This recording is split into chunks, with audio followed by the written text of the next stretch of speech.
Em alto mar, vistos de cima, 7 surfistas flutuam deitados sobre pranchas. Sobre a praia de Copacabana, em letras brancas, FASA, Festival de Artes e Saberes das Águas, 2ª edição. Rio que mora no mar, websérie O Força Caminho da das natureza Águas. e condição para que a vida exista, a água também é uma fonte inesgotável de inspiração. O FASA, Festival de Artes e Saberes das Águas, reúne manifestações artísticas e pensamentos inspirados nesse elemento vital. Rios, mares, cachoeiras, lagos e nascentes que moldam a identidade cultural de seus territórios. A série O Caminho das Águas integra o FASA Digital, plataforma que traz para o ambiente virtual a essência desse festival. Em cada episódio, você vive histórias e experiências das cidades visitadas pelo FASA, mostrando como a água inspira e molda as tradições culturais, artísticas e comunitárias de cada lugar. Aqui, paisagens aquáticas, identidade local e sustentabilidade se conectam, criando um diálogo vivo e harmonioso entre a natureza e a expressão cultural. A imagem escurece sobre o mar tranquilo.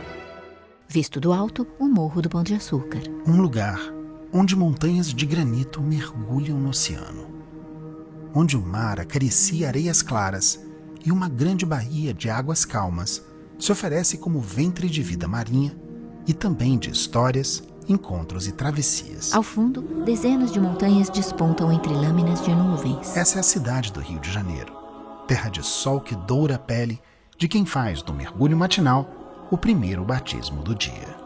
Aqui, onde a calçada se confunde com o balanço das ondas, a água não molda apenas a paisagem. Ela é a própria identidade de quem vive. Grandes ondas quebram na praia lotada de banhistas. Afinal, a palavra carioca vem do tupi e atravessa séculos como um nome associado ao Rio Carioca. Um rio que foi, por um longo período, a principal fonte de água da cidade. Sob o sol da manhã, no horizonte, o Morro do Corcovado. Hoje, a memória líquida desse rio corre sob ruas e edifícios, com poucos trechos a céu aberto. Mas suas águas continuam presentes no nome, na história e na alma daqueles que nascem nessa cidade. Visto de baixo, o Morro do Pão de Açúcar. Foram os povos originários os primeiros mestres das águas dessa terra. Da navegação à pesca, da leitura do vento à leitura das marés, da canoa escavada no tronco ao conhecimento que atravessa gerações. Para eles, as águas também eram morada de narrativas e seres do imaginário, como o Ipupiara, figura da tradição tupi registrada em crônicas do período colonial. Esse ser, descrito como devorador de homens e associado ao perigo e ao mistério das grandes águas, pode ter contribuído para a formação de outras narrativas folclóricas nascidas do encontro com influências europeias, como as histórias de sereias. Entre elas está a lenda da Iara, ou Mãe d'Água, uma entidade das águas doces representada como uma figura feminina ligada aos rios, conhecida por seu canto encantador que atrai os homens para o fundo das águas onde se afogam. Um rio turvo avança calmo sobre uma Mitos praia. e lendas folclóricas que revelam a força das águas e o respeito e a atenção que elas exigem. Se os povos originários ensinaram a escutar a água e suas narrativas, os povos africanos e afro-brasileiros trouxeram a ela uma dimensão espiritual ainda mais profunda. A tradição de pular 7 ondas na virada do ano, fazendo pedidos e agradecimentos a Iemanjá, a rainha do mar, se espalhou para além dos terreiros, tornando-se um gesto cultural amplamente praticado. Dezenas de pessoas descansam sobre Pois rochas. no rio, o mar pode ser templo, a praia pode ser altar e a água, morada do sagrado. Mas essa mesma orla, tão ligada ao lazer, à celebração e à fé, guarda também marcas profundas de dor e resistência. Na região portuária, o Cais do Valongo, hoje afastado da linha d'água por sucessivos aterros, permanece como um dos mais importantes vestígios materiais da diáspora africana no Brasil. Memória de milhões de vidas arrancadas de suas terras, lançadas ao oceano em jornadas de terror que as conduziram às Américas para uma vida de exploração e sofrimento, privadas de toda liberdade. Ilustração de escravizados deitados em um navio. Mas se o oceano foi caminho de violência e perda, ele também se tornou um espaço de memória, resistência e reinvenção. A ancestralidade que atravessou o Atlântico não se dissolveu nas marés. ela segue viva, pulsando no corpo, no gesto, no ritmo e na criação contemporânea. É nessa continuidade, entre passado e presente, que encontramos Laísa da Rocha Soares no Museu de Arte Moderna do Rio de Janeiro, no Aterro do Flamengo, espaço onde o FASA realizou as ações presenciais que abriram sua segunda edição, e onde Laísa se apresentou como dançarina do grupo Tambores de Olocum, fazendo do corpo um território de memória e reconexão.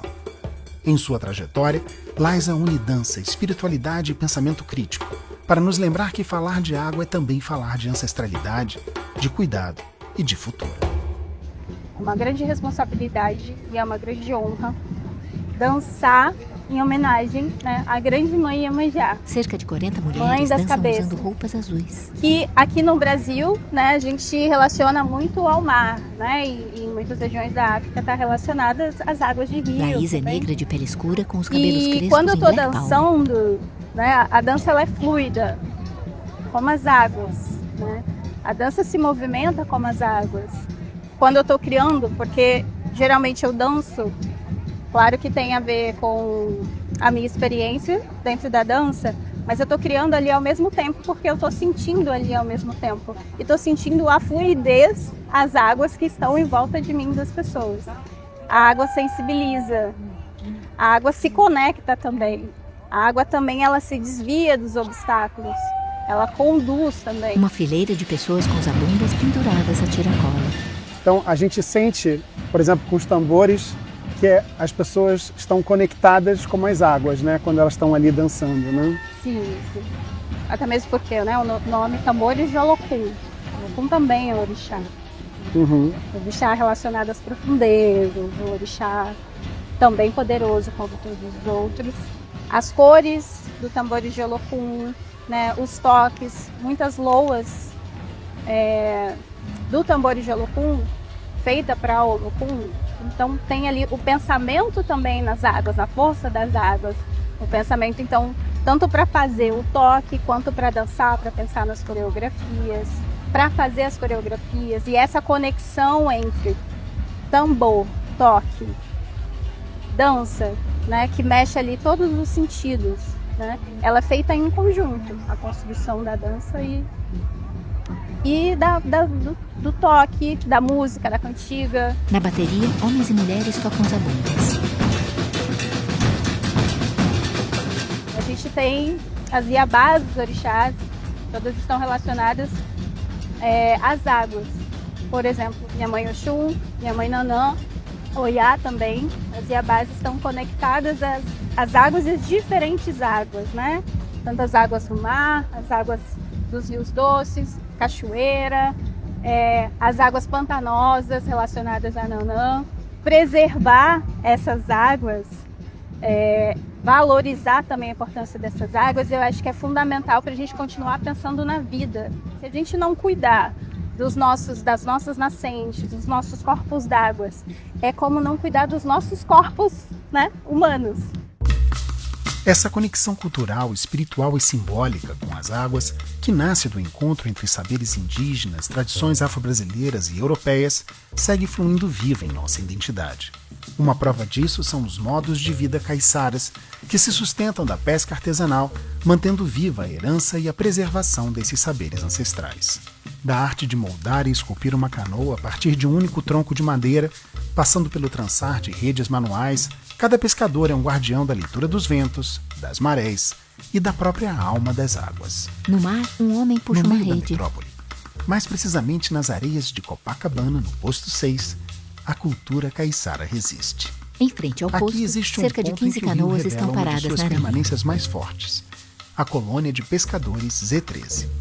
Fundada oficialmente em 29 de junho de 1923, dia de São Pedro, padroeiro dos pescadores, ela guarda uma presença muito anterior à sua formalização. Ali o peixe chega na hora certa.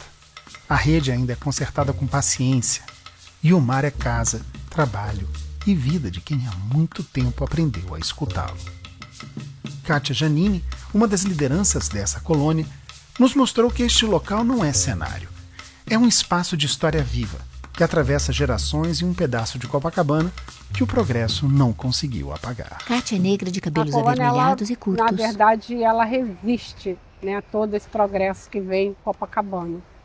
Então, assim, a gente tem muito orgulho de ser pescador de Copacabana, que é um cantinho que as pessoas procuram, que as pessoas gostam de vir aqui comprar o nosso peixe, né? As pessoas gostam de saber que tem um peixinho fresco chegando do mar naquela hora, entendeu? Então, esse é o orgulho do pescador. E quais são os desafios da colônia de pescadores para gerações futuras? Olha, o nosso desafio, a gente está tendo até agora a segunda etapa de um curso de formação de pescador. Porque, na verdade, eu, né, que sou mãe, eu não queria muito meu filho na pesca, né? Porque eu sei tudo que eu passei, e o pai dele também, que é pescador também, nós passamos. Mas, enfim, ele eu acho que está no sangue também, né? Que a gente traz muito isso da tradição. E ele é feliz e ele fala, mãe, eu sou feliz com o que eu faço, eu gosto do que eu faço. Então, eu tenho orgulho dele falar isso. Agora, sim, as tradições a gente está tentando esse resgate, que não é muito fácil, entendeu? Porque de toda a dificuldade que o pescador artesanal passa, realmente o mar, às vezes, é tanto lixo, que às vezes a gente tem esse trabalho de trazer uma rede cheia de lixo e ficar aí um mês ou até mais para tirar esse lixo, e aí o pescador fica desanimado. Mas a gente tem aí uma segunda etapa de um curso de formação e que a gente está vendo aí uns jovens se empolgar, né? Porque eu acho que quem vai para o mar realmente, eu acho que a pesca é uma coisa que encanta, né? Quando você está lá no mar e a gente às vezes fala assim, eu prefiro estar no mar do que estar fazendo qualquer serviço burocrático aqui. Então é uma paz também de espírito, é lógico que a gente às vezes encara um tempo, né? É uma coisa cansativa. Isso também provoca lá, mais tarde, algum problema de saúde, que isso é inevitável. Mas é um orgulho e eu acho que quem é pescador hoje fala com muita propriedade e orgulho de ser pescador. Também nessa colônia, conhecemos Timóteo, um pescador local que carrega no corpo o tempo do mar antigo. Um tempo em que as canoas eram puxadas no braço, em que todo mundo ajudava, em que o trabalho tinha o ritmo do coletivo. Timóteo é negro de pele clara. Antigamente, na época que eu cheguei aqui, cara, a gente vendia peixe, era numa banquinha de madeira, botava umas caixas, uns caixotes, entendeu? Ficava por ali mesmo, uns caixotezinhos. Nesse tempo dava bastante peixe, assim mesmo nesses caixotes, a gente limpava por aqui mesmo, não tinha essa estrutura toda que tem hoje, entendeu? E aí foi evoluindo, a gente não tinha guincho também, agora tem guincho, né? A gente, nessa época, era mais canoa, trabalhava era no braço mesmo, todo mundo ajudava, entendeu?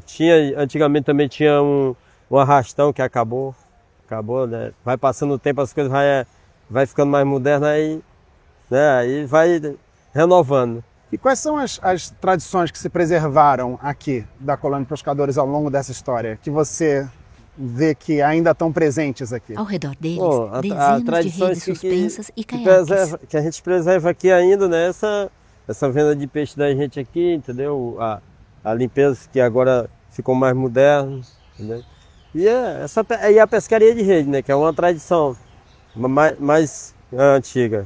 E a pescaria de linha também, mas é poucos que pescam, mas ainda tem uns, quase que está sendo abandonada porque é poucas pessoas que querem ir lá para passar a noite. A gente pesca à noite nessa frieza, vento e tudo, então não é todo mundo. Eu sou um que eu vou lá no mar pescar, isso quando eu estou indo. Quando o tempo dá, a gente vai. E tem alguma anedota, alguma história de pescador que você poderia me contar da região? É uma história verídica. Eu estava saí para pescar marrom parceiro aí, né? A gente estava indo para a banda da Ilha das Cagarras. Aí, cara, de longe, a gente avistou, né, aquele, tipo, subir num boto, né? Subia para cima, a gente subia, tem aquela cantiga, daí a gente, o que é isso ali? Aí fomos lá, com curiosidade, né?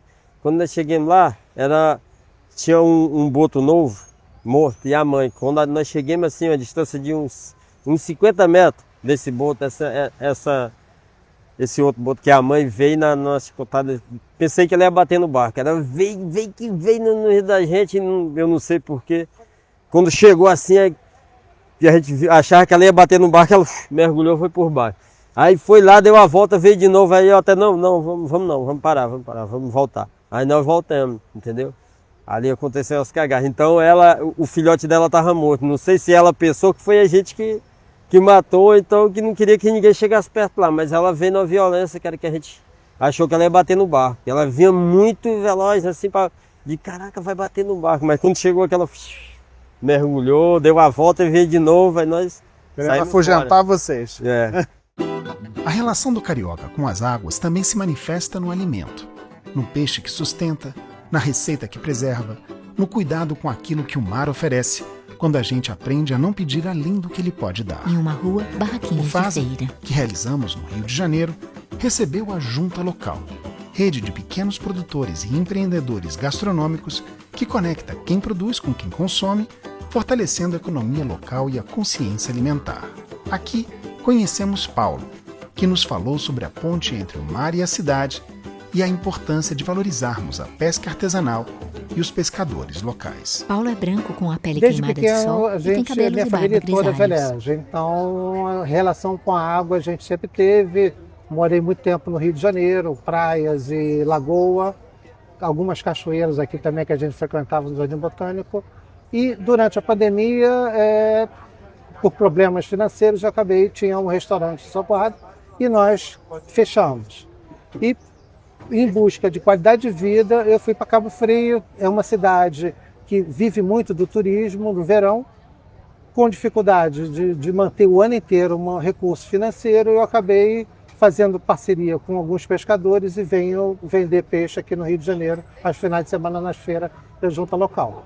A água sempre fez parte da minha vida. E lá a gente tem uma preocupação de comprar produtos locais, incentivar os pequenos pescadores, os artesanais, porque eles sofrem muita concorrência com os barcos grandes, rede de arrasto, e aí a gente dá essa preferência para os pescadores da local. Na feira, barraquinhas de comida e Em nossa visita à artesanato. Junta Local, também entrevistamos a chefe carioca Cláudia Guimarães, uma estudiosa da culinária brasileira que divulga a riqueza e a diversidade gastronômica do nosso país. Ela nos contou sobre o manejo sustentável do pirarucu, mostrando como o ritmo das águas sustenta cadeias inteiras de vida. Cláudia é branca e tem um lenço colorido amarrado sobre os Trabalhei cabelos com castanhos. alimento, né, com gastronomia, antes da gastronomia com engenharia de alimentos. E eu queria mudar, assim, pensei assim, o Brasil é tão grande, vamos mudar, quero conhecer, quero fazer algo novo. E aí eu comecei a procurar uns cursos, eu quero fazer um curso de comida nordestina. E aí eu comecei a procurar um curso com o Anildo Rocha. Eu tinha ouvido falar que ele ia abrir uma turma. Era um curso de imersão na culinária amazônica. E aí eu falei, aí, não conheço muita coisa, né, da culinária amazônica, eu vou fazer. E foi um curso de 20 dias em Belém, no Instituto Paulo Martins, né, que foi um dos grandes padrinhos, né, da comida amazônica, né. A partir dele, a comida amazônica começou a causar mais interesse, né, mais curiosidade entre os chefes. E hoje em dia você vê que está muito em voga, né, a comida amazônica. Quando eu voltei para o Rio, eu voltei apaixonada e falando, eu quero que todo mundo conheça a comida amazônica. E durante esse processo, né, a gente não para de estudar nunca, né? Eu apareceu umas palestras no Fim de Rio sobre o pirarucu de manejo sustentável da Amazônia, que consiste em, junto com as comunidades ribeirinhas, fazer com que os indígenas, né, os chefes, né, das comunidades, tomassem conta do pirarucu para ele não acabar. A comunidade toma conta do pirarucu para que ninguém chegue e pesque sem ele estar nas condições de pesca. Quais são as condições? Ele tem que ter mais de 2 metros e tem que pesar acima de 150 quilos. Menos disso, eles não pode pescar. Essa pesca só é feita 3 meses por ano. Na época de cheia, a água sobe. Quando a água desce, ela desce arrastando todos os frutos. E é com esses frutos que o pirarucu se alimenta, que todos os peixes, né, e toda a comunidade marinha se alimenta. Então, isso é um movimento das águas belíssimo. Né? Isso é um exemplo de movimento das águas que preserva a comunidade de peixes da Amazônia. E é belíssimo. Lindo isso. Né? E quanto tempo leva para o pirarucu chegar nesse tamanho, que é o tamanho dele de pesca? Acho que uns 6 meses. 6 meses. Ele vai crescendo. Ele chega a 250 quilos, 2,5 metros. Impressionante. E aí, com isso, o que aconteceu? As comunidades ficaram muito empenhadas em ajudar. As mulheres são as responsáveis pela evisceração, porque elas são as cuidadosas, e com isso houve um maior empoderamento feminino no meio das comunidades, justamente por causa disso, que elas começaram a ganhar o dinheirinho delas trabalhando, né, no processo de evisceração. Enfim, é um projeto muito bonito, assim, que eu tenho o maior orgulho de fazer parte, mesmo que seja assim um pouquinho. Vistos do alto, surfistas nadam no mar esverdeado. O mar é também lazer, encontro e estilo de vida. O litoral organiza a cidade por dentro, esportes, sociabilidade, corpo, manhã e pôr do sol. E é nesse cenário que encontramos Rico, um dos pioneiros do surf brasileiro, alguém que ajudou a escrever a cultura da prancha no Rio, não como moda, mas como identidade. A espuma das ondas se dissipa no mar. A ideia da escola de surf foi muito, assim, foi espontânea, né? Eu viajei o mundo inteiro, então o surf me deu uma condição muito legal. E para devolver o surf, eu quis ensinar as crianças Rico a surfar. É um homem né? branco e grisalho. A primeira escola de surf foi em 1982, lá no Arpoador. Eu fiz pela Rio Tour e chamei grandes surfistas para estar comigo. Picuruta Salazar, Ismael Miranda, que era vice-campeão mundial, Pepe César, que fez o filme Fábio Fabuloso, Fernando Bittencourt. Foi muito gratificante devolver para a sociedade tudo que o surf Fotografia deu. antiga de surfistas na praia. Nos anos 70, era proibido surfar no Rio de Janeiro, sabia? Não tinha cordinha, que é o leash, para botar no pé. Então, no verão, o pessoal surfando no arpoador, o cara caía da prancha, ia para a cheia e quebrava a cabeça de vários banhistas, né? Então, só podia surfar nos cantos de pedra, ou seja, arpoador, 200 metros do canto do arpoador até 200 metros. E antes das 8 da manhã e depois das 2 da tarde, que podia, no período de 8 às 2, não podia horário nenhum. Então, eu já fui preso, como é que se fala, por estar surfando. Eu ia disputar o Mundial lá no Havaí, falei com o policial, com educação, falou, a praia, não tem ninguém na praia, eu queria te pedir autorização para surfar, já que não tem um banhista. Ele falou, não vai poder surfar. Eu falei, vou disputar o Mundial. Aí ele falou que não podia, aí eu falei que era um treino, não tinha risco nenhum de machucar ninguém. E aí entrei na água e entrou mais de 100. E aí quando a gente saiu, fomos presos, mas acabou não dando nada, ficou tudo legal, porque a gente não desrespeitou ninguém. Eu chamei o Bruno Hermani, que era bicampeão mundial de pesca, ele foi lá argumentar e acabou tudo legal e viramos os heróis da praia. Em outra fotografia antiga, homens e mulheres posam lado a lado. Em vista aérea, piscinas retangulares compõem parte de um jardim. Nossa última parada, nesse caminho das águas, são os Jardins Aquáticos de Roberto Burle Marx, localizados no Museu de Arte Moderna do Rio de Janeiro, no Aterro do Flamengo. Aqui, água, vegetação e desenho se combinam para ensinar um jeito novo de ver, um paisagismo que educa o olhar e devolve valor ao que antes era ignorado. É nesse território que caminhamos ao lado de Eduardo Barra, arquiteto paisagista formado pela UFRJ, pesquisador e profundo conhecedor da obra de Burle Marx e dos espaços livres urbanos do Rio de Janeiro. Há décadas, Eduardo projeta, estuda e escreve sobre paisagens que unem natureza, cultura e o uso cotidiano, defendendo um paisagismo que não separa beleza e função. Na cobertura do museu, centenas de placas solares. Eduardo é um homem branco de cabelos grisalhos curtos e barba branca. Dos anos 50, 60. Então a gente está falando de 60, 70 anos atrás, né? E como isso ainda é moderno, como isso ainda é novo, né, nos dias de hoje. Por quê? Porque o Roberto Burle Marx, ele traz para a gente uma forma de entender o espaço paisagístico, o emprego da água, não da forma tradicional, que era a água fazendo firulas, fazendo cascatas e cachoeiras, mas a água incorporando a vegetação do entorno. Uma vegetação que normalmente era negligenciada, porque ficava na beira dos lagos, no terreno pantanoso, no lugar que tinha muito mosquito, que as pessoas evitavam ir. Então ele traz essa vegetação que é nossa, que é nativa, que é da região, né? Ele traz e incorpora dentro de um desenho moderno, um desenho clássico, classudo, né? É um desenho bonito, né? e as pessoas passam a conhecer uma vegetação que elas simplesmente ignoravam. Estava ali sempre, mas...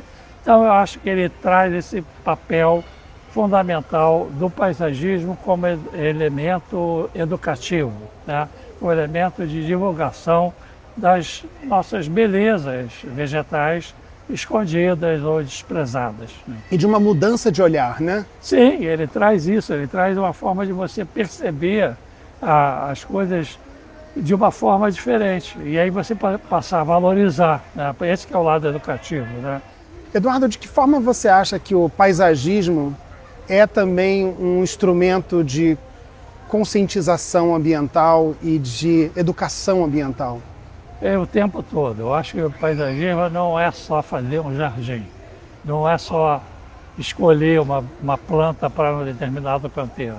O paisagismo ele tem a missão mais importante dele, é a missão de trazer conhecimento para as pessoas. Roberto Bonemax, inclusive, nos ensinou isso muito bem, que era entender que cada planta tem um lugar certo para ela estar, né? Então eu não planto, por exemplo, um pinheiro do Paraná em Maceió, né? Porque são universos biológicos completamente distintos, né? Então ele começava a dizer, bom, no Rio de Janeiro é um tipo de vegetação que é diferente de Manaus, que é diferente de Porto Alegre, né? Então você começava a ter uma visão da região. E também, associado a isso, que planta que na natureza convivia com que planta. Uma que dialogava com a outra esteticamente, ambientalmente, né? Uma que compensava as deficiências da outra. E ele começou a juntar isso, organizando isso de uma forma estética, né? Com a preocupação estética muito forte, porque ele era um artista, né? Mas com essa preocupação de ligar as coisas ambientalmente, digamos assim, né? Então eu acho que esse é um grande ensinamento que ele nos traz. Vista aérea do jardim e do museu ao lado do mar. Encerramos aqui este primeiro episódio. Mas no Rio de Janeiro, o caminho das águas nunca termina. Ele segue correndo dentro de quem vive, cria, trabalha e sonha à beira desse encontro eterno entre natureza, identidade e cultura. Para saber mais sobre os conteúdos do Fasa Digital e acompanhar essas e outras iniciativas do festival, visite fasa.arte.br. Inscreva-se em nossos canais e siga o perfil Festival Fasa no Instagram, Facebook e YouTube. Fasa, onde cultura e pensamentos fluem, conectando você com esse elemento que nos inspira e nos faz viver. Manchas em tons de azul cobrem a imagem. Sobre fundo branco, o logo da Lei Rouanet e os logos de patrocínio, apoio institucional, endosso, produção e realização.